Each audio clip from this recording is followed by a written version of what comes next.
I think I speak on behalf of everyone here when I say how special today has been from start to finish, with, of course, the most fun to come tonight. I'd also just like to take a moment to thank Aidan and Lauren for having us all part of their special day, but also just to say dinner was incredible. I couldn't have been the only person expecting a bowl of cabbage and a slice of gluten-free bread, so all expectations were exceeded. Before I get into the crux of the speech as well, I'd like to echo some of Aidan's words about the bridesmaids. Thank you for everything you've done for Lauren in the build-up to the wedding and for what was, I hear, an amazing hen do as well. A lot more normal than the stag do, but I won't go into that. Ruben's got red balls. And just to say how beautiful you all look as well. And, of course, the mothers of the bride and groom and Lorraine, you both look beautiful as well.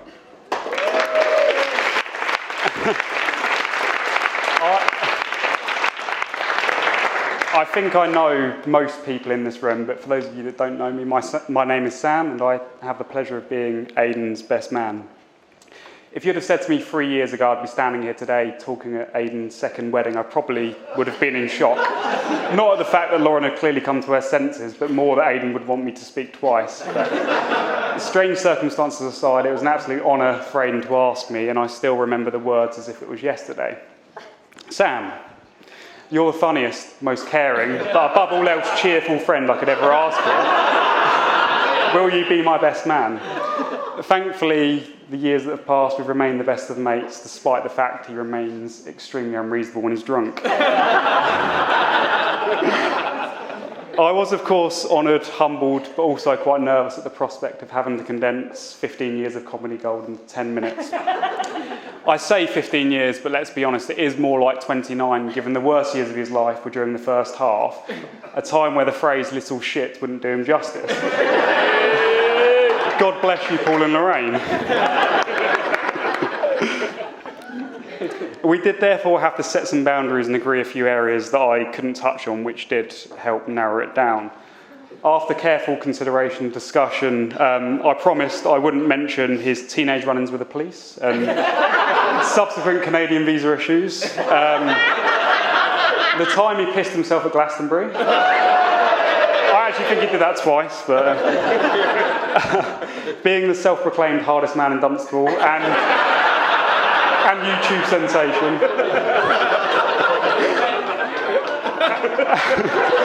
And of course, dishwasher man. But unfortunately, if you haven't heard the story, it's far too long to tell. But please ask me, Pete, I'll dog it later. Before I go into how I know Aidan and his character from my perspective, I thought it would be best to do things chronologically and start with his childhood. I actually reached out to Paul last year to try and find some nuggets of information to include in the speech, and his response over WhatsApp was all I needed to set the scene. Hi mate, it's probably best you pop round sometime to chat at length about Aidan's past. It'll be a damn lot easier than messaging you. At that point I felt I was about to open Pandora's box. As I couldn't include everything Paul told me, mainly because most of it was inappropriate, one story that I felt hit the right chord was the time that Paul and Lorraine had a neighbour with a yappy dog that never stopped barking. Now, you might expect this would result in a complaint about noise, and you'd be absolutely right, but the complaint was directed back at Paul and Lorraine for Aidan standing at the fence for what I can assume was hours and then barking back at the dog. I can only imagine he had a shaved head at this point as well. I first met Aidan at Manzed School in 2005, the same time as Lauren, where, quite frankly, his reputation preceded him. If you were to ask him, this reputation centred on his good looks, his confidence, his charm, and a footballing ability that would no doubt result in him playing at least the championship one day. A dream that he abandoned when he was 28. If, however, you were to ask anyone in this room that went to school with Aidan what that reputation was, it was in fact that he was a cocky little shit with a chip on his shoulder, a nightmare in terms of getting into trouble, and he had an inflated footballing ability that, if he was lucky, might one day stretch to the Caddington Sunday League team.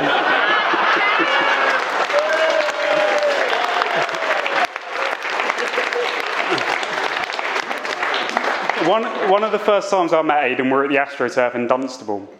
I remember it like yesterday as he turned to the group and delightfully said, "Lads, United won 3-0 today and the 3 R's scored.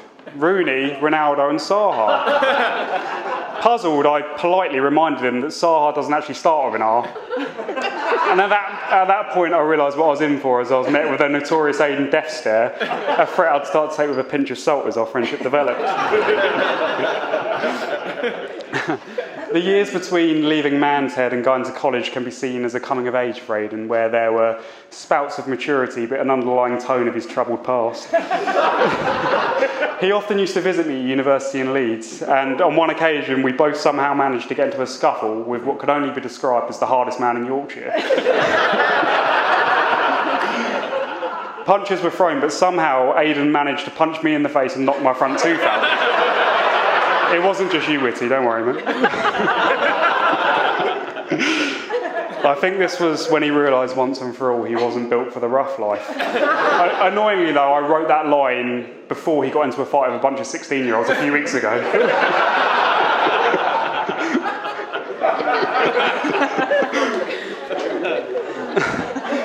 As Aidan transitioned into the man he is today, one thing he didn't change was his confidence, which, of course, isn't a bad trait if you have the talent to back it up. One such area of self-belief is his view that he can sing, and he once recorded himself singing at home. I came round, he asked me if I wanted to listen, I didn't, and he played it to me and asked what I thought. I remember contemplating why I was friends with such a weirdo at this point. As mentioned, Aidan's confidence is most obvious in how he views his footballing ability, to the point that it once gave away the most important lie he ever had to tell. When he was planning to propose to Lauren, he had to make up an excuse as to why he needed to go to London for the day to collect the rings or design the rings. Very easy thing to do, especially as I live there. However, Aidan decided the best thing to do would be to leave the house in his full football kit, shin pads and all, come back 4 hours later and tell Lauren he'd scored a hat-trick. True story.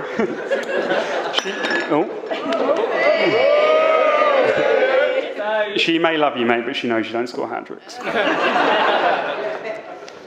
better say something nice now. As I think everyone in this room would agree, it is fair to say that Aidan has developed into a great man, a now loving husband, and has always been a loyal friend.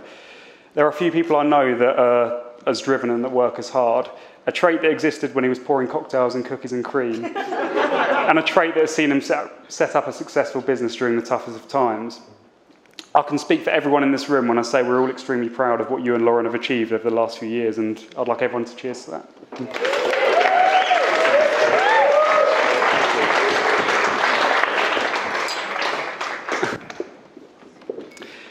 As a friend, you could not ask for more from Aidan. He's great to take the piss out of, great to beat up, but most importantly,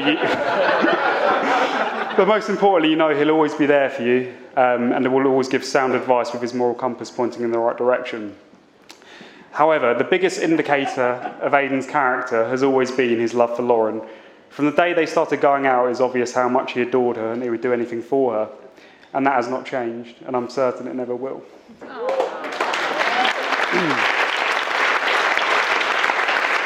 Lauren. I am in quite the opposition for a best man, where I've been friends for the bride for longer than the groom. Although our friendship centres around us taking the piss out of each other, for the sake of tradition, as much as I'd love to reference how much he used to look like Shirley from EastEnders, which he's already done, I have decided I will mostly compliment you today, which I know will feel very strange, so please don't get used to it. Firstly, I must say how beautiful you look.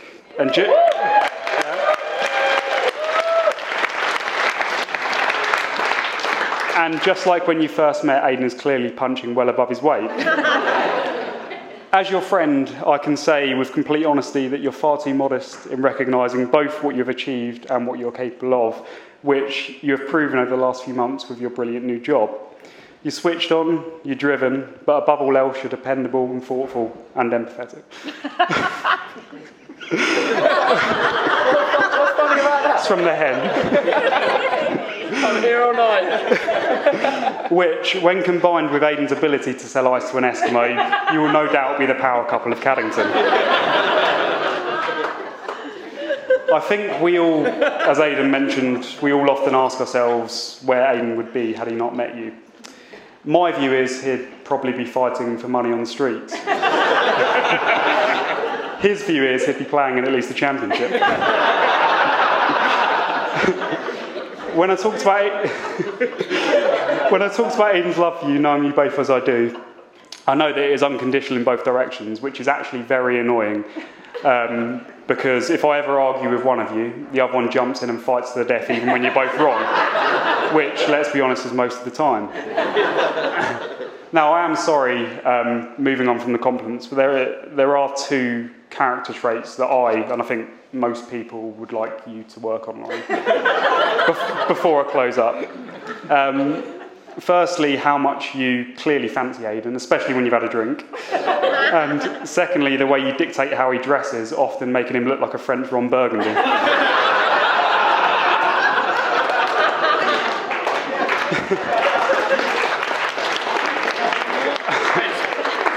And on that note, please everyone stand. Without further ado, join me in raising your glasses to a lifetime of love and happiness to Mr. and Mrs. Murray.